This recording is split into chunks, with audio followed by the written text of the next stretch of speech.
bum, bum, bum. Ba-dum, bum, bum, bum, bum, bum, bum, bum, bum. Hey, kia ora. Helen Brahms here, coming to you live from Surprise in Arizona. Hope you're having a super fantastic, sparkling day. Welcome to Before the Dirt Nap podcast number 1721. Checking in. Now, I just went live, and as I went, and the reason I was looking over here was because there's a little pop-up that came on, because I go to my personal Facebook page, I go to a business Facebook page, and I go live in YouTube at the same time. But it's come up here that, and listen to this. This is the first time I'm hearing of this one. Facebook made a change on February 16th that limits some pages from going live.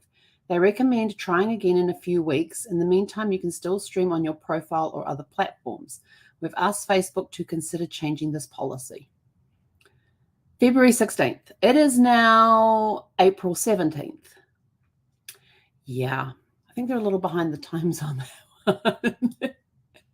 Anyway, I'm just like, wait, what?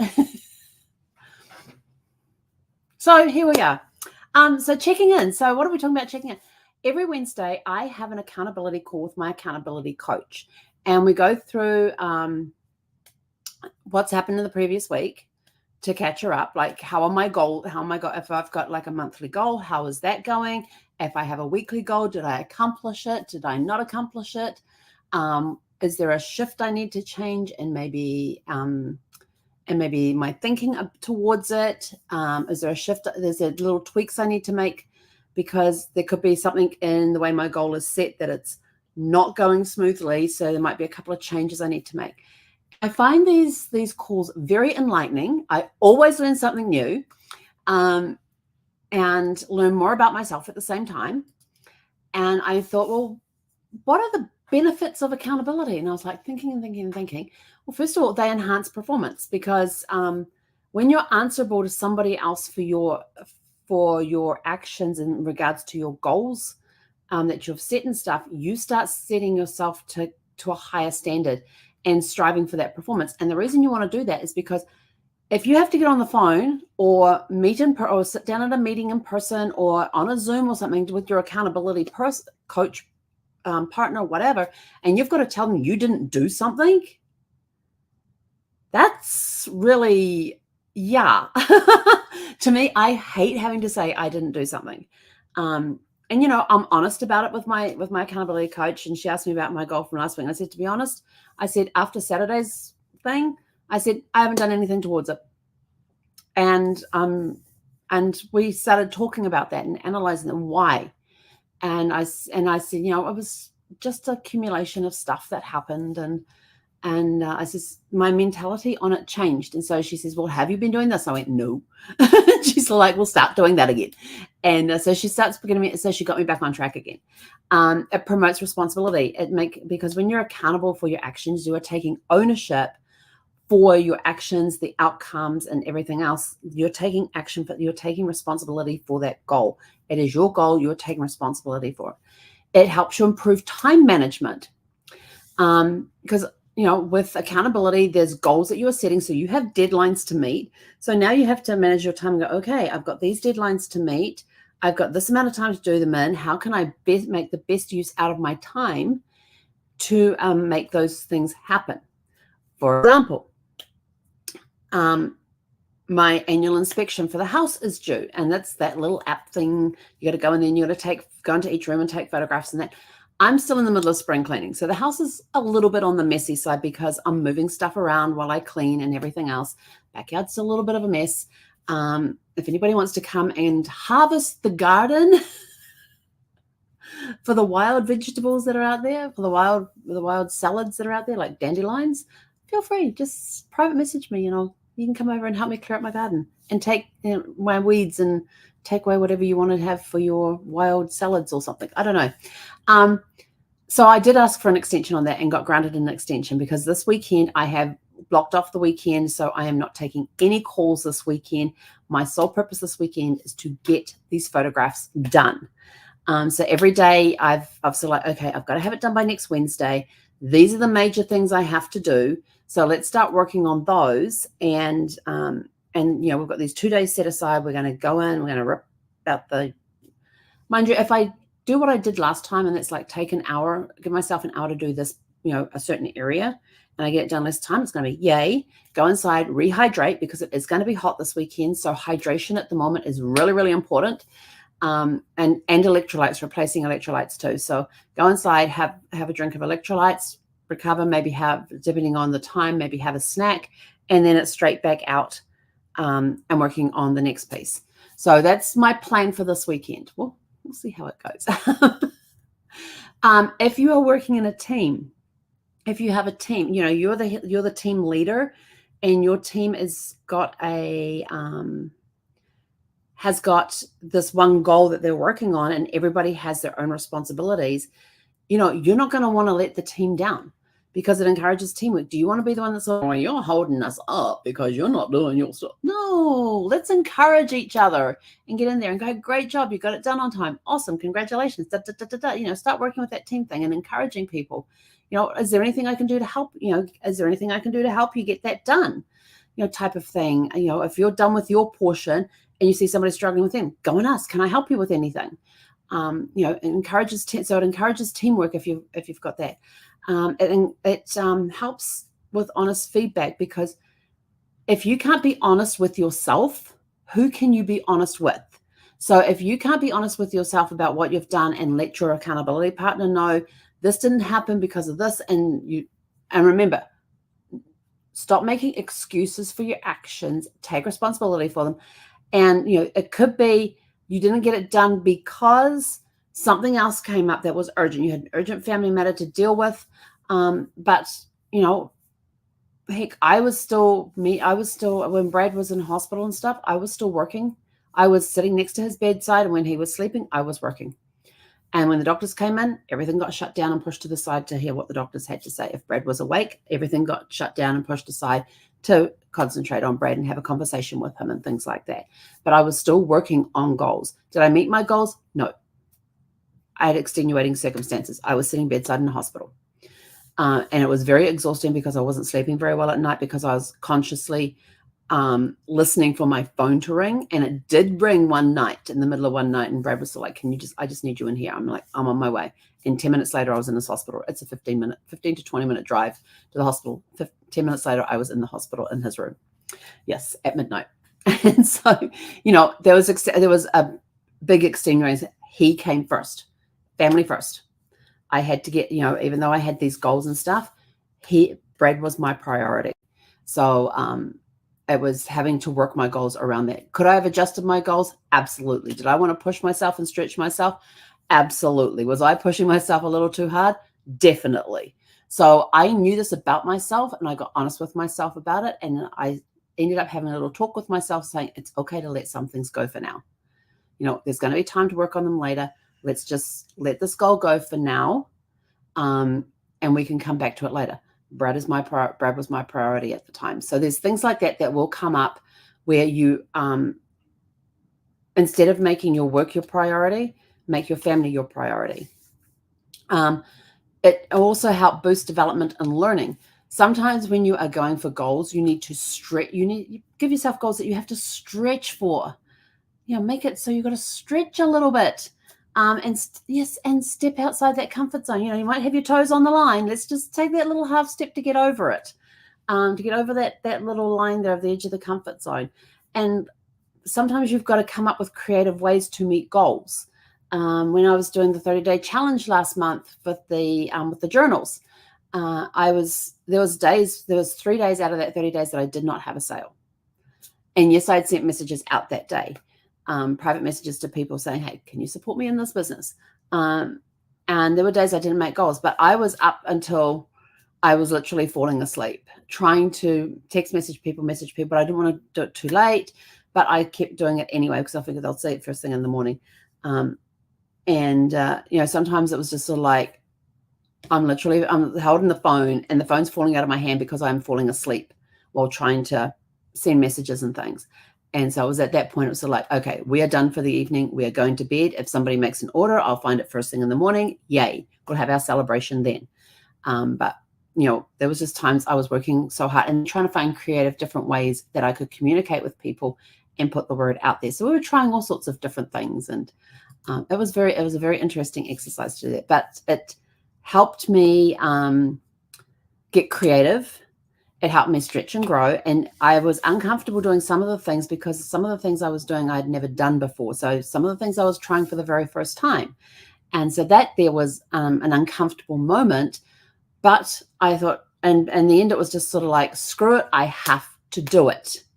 I've made this commitment, I have to do it. So over the 30 days, I was very proud of myself for the fact that I only had 3 days where I didn't make a sale. Out of 30, I gave it everything. I gave it everything I had until I was literally falling asleep. Was there more I could have done? Absolutely. And I know there's more I could have done if I had thought of the way at the time. So, sometimes, but you got to stretch and learn and grow. That's how you get out there and achieve things and become ready for the next level.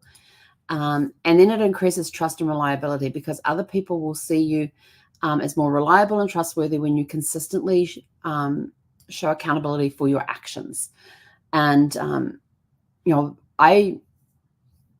I love setting goals and going for them. And if they're goals that are very close and dear to my heart, then I am more willing to push through just about anything to get them. I can't say. In fact, language. Now, it's interesting today because today I got a call and I had a nice conversation with the person and he goes, "Is there anything I can do for you?" And it was a product, a service. And I says, "Yes." I said, "You could pay for it for me." Just jokingly. And he turns around and says, "No, we can't do that." I said, "But you just asked me if there was anything you could do." And he hung up. I literally took him and said, "Is there anything I can do?" "Yeah, well, you can pay for it for me." "No." "Well, then you just said you'd do anything." So they ended up hanging up on me. So I was just like, I wasn't going to buy the product anyway, so it didn't matter. But it was interesting to see his reaction to that one when he had said, "Is there anything I can do?" Obviously, he had limitations on the anything. So if you're going to use that word anything, mean anything. So if they come to you, is there anything I can do? If they come to you and say, "Can I borrow $10,000?" and you go, "No," you've just broken your word of, "Is there anything I can do?" Because, "Can I borrow $10,000? No, because and you're just like, "But you just said you'd do any," asked if there's anything you could do. So when you are asking, so invaluable lesson here. When you are wanting to help somebody who is struggling, who has just gone through a major upheaval in their life, like somebody's passed, somebody's just got diagnosed with a chronic illness or a terminal illness, or something major has happened in their lives. Instead of going, "Is there anything I can do?" So here's the deal with this. You're not making a decision for them. You're not making it easy for them. They're already in a stressful situation. So if you come along and go, "Is there anything I can do?" Now the burden is on the person who is already stressed out of, "Oh, is there anything they can do? Is there anything they can? Oh, no. Oh, I can't think. I'm not going to." If you want to help, be specific about what you can help with. Do you need me to come over and answer the phones for you?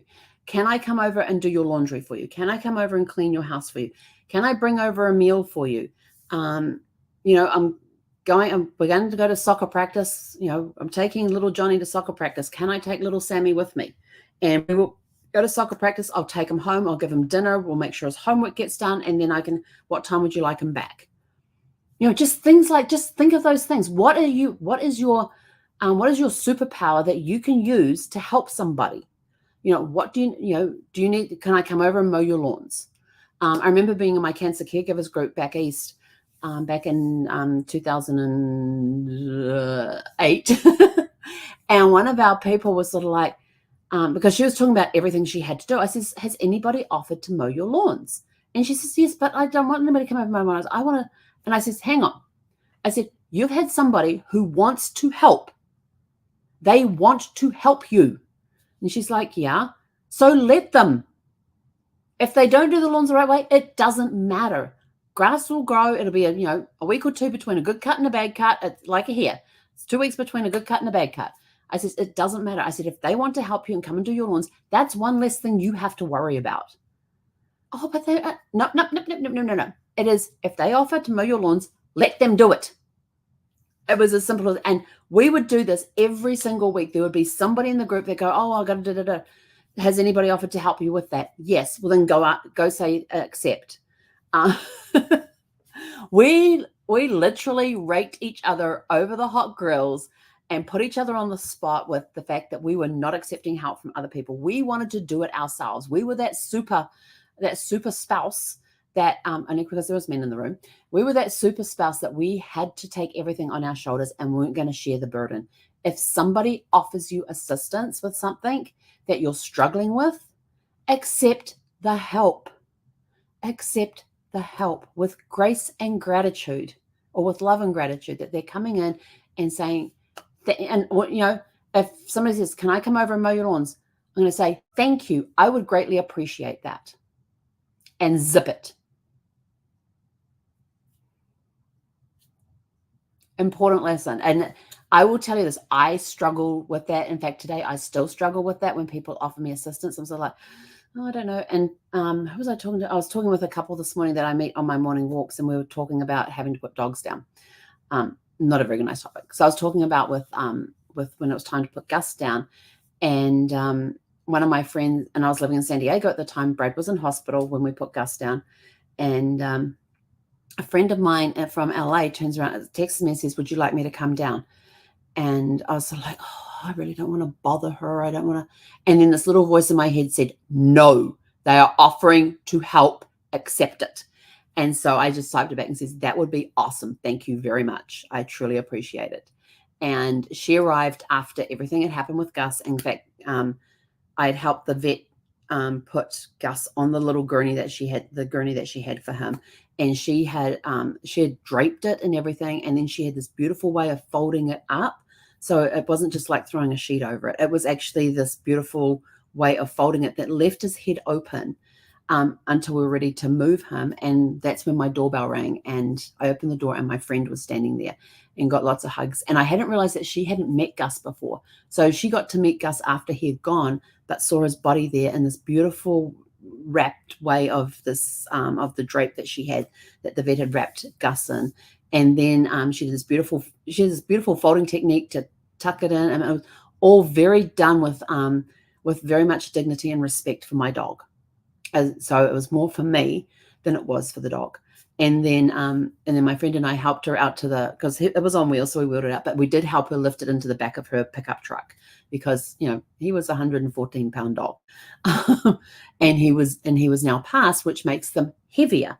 So you do have a dead weight, which is when somebody has expired and their body is now heavier than it was when they were alive. I don't know the explanation for it. I don't know all the scientific things back, except for the fact that when somebody has passed, they literally become a dead weight. So what was I talking about?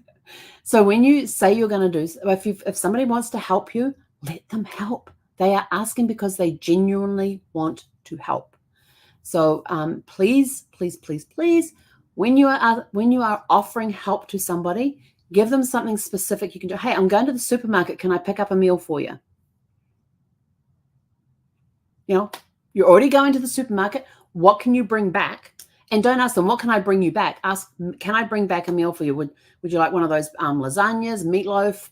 Give them a couple of options for a yes, no answer. Or the person who is going through the stress, they don't really want to think. They just want to be able to go, yes, no. That's it. They don't want to have to think about, oh, you're going to the supermarket. What do I need? What do I need? What do I need? Now they're getting stressed out because now they've got to think about what they need. And they have literally no clue. When you are in crisis mode, I keep pretty calm in crisis mode. I don't know why, but I do. And I seem to be very level-headed. Some people are not. They may appear calm on the outside, but inside they're going, oh my gosh, oh my gosh, oh my gosh. There's a whole thing going on inside there. And there's all these, there is a zillion and one thoughts going through your head at that time. You've gone from 1,000,001 thoughts to 1,000,001. It's not a pretty sight inside the head when you're going through a crisis. Even though on the outside you're very calm and you project that calmness and stuff, having asked one question to make a decision of, they want to bring me back. What can I get them to bring me back? What? And at that point, you're not really, when it comes to food, you're not really, a lot of people are not really in that space to eat. and they literally don't care what is on the table in front of them. They may not even eat unless somebody sits them down and puts a plate in front of them. So if you're going to go to the supermarket and, if these are very good friends and you know them very well and you know what their likes are, just turn around and say, can I bring you back a lasagna? Can I bring you back a pot pie? Can I bring you back, something that's already prepared that all they've got to do is stick it in there. And when you bring it back, say, do you want me to stick this in the oven for you now so it can heat up? And I will wait here till it's done and get everybody served at the table. That's taking a huge weight because now they don't have to think about the meal. Somebody's going to prepare it for them and serve it. Like when my parents came over after Brad passed, my biggest thing was the garage had to be cleaned out. There was boxes in there.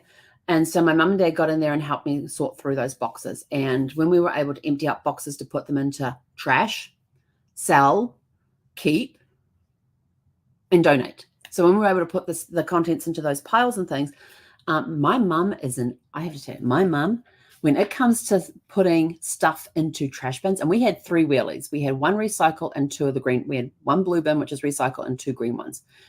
She had those things so meticulously packed. She got more in there than anybody could probably get into those wheelies. And then, of course, we had to stop work until it was that day of the week. We had to put the wheelies down by the curbside and stuff. But she took over my kitchen. I never had to think about a meal at all. She basically took over my kitchen. She made sure we got breakfast, lunch, and dinner, and morning tea, afternoon tea, and our evening cuppa. She just made sure that we were all kept fed and hydrated. And I can't thank her enough for being there and doing that for me. I didn't have to think of anything. I just had to go through boxes. Yes, no, keep it, toss it, donate it, keep it, keep it, toss it, donate it, or sell it. And that's basically the decisions I had to make. And and I can't tell you what a huge relief it was to get all of that done with their help. It just made things so much easier and lighter after Brad had passed, having them there to be able to help get me through that thing by keeping me busy and not having to worry about where the next meal was coming from. Somebody I was mentoring through Immerman Angels, which is a phenomenal organization that will match cancer patients with cancer patients. They will match caregivers with caregivers, and it's one-on-one mentoring. So I was a mentor to those who are caregivers for their spouse going through colorectal cancer. And because I could relate to that, it was something I could relate to. And so they would talk about the struggles they were having. I go, well, when that happened with us, this is what we did. Not you need to go do. We weren't there as coaches. We were just there as mentors. We were there to listen. I had one, and we communicated in the way they wanted to communicate. So I had one person I would email on a weekly basis. Hey, just checking in. How are things going? Is there, what struggles have you had this week that I may be able to assist you with? And she would email me back with and I'd go over those. And then my next thing would be in the normal news. And I would just tell her about my week and how my week had been. Because when you're going through stuff like that, you want to hear normal stuff.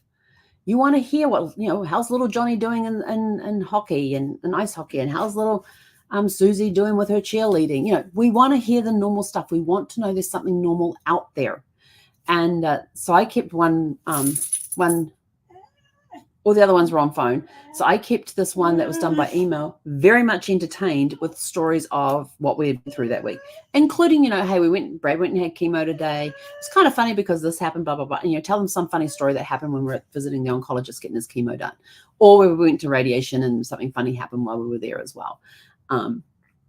There was, radiation. That was so funny because there was a day of the week when Brad would drive past my work, pick me up, and we would go out to have his radiation done. And it was just this one day of the week, and I would meet, and there was this couple that would come in, and this guy had brain cancer. And so there were days that he was with it and days he was not with it at all. And his wife was amazing. I mean, we used to have some great conversations out there as well. And with the brain cancer, there would be times he'd be walking and he would trip because his brain had forgotten to tell his foot, move forward.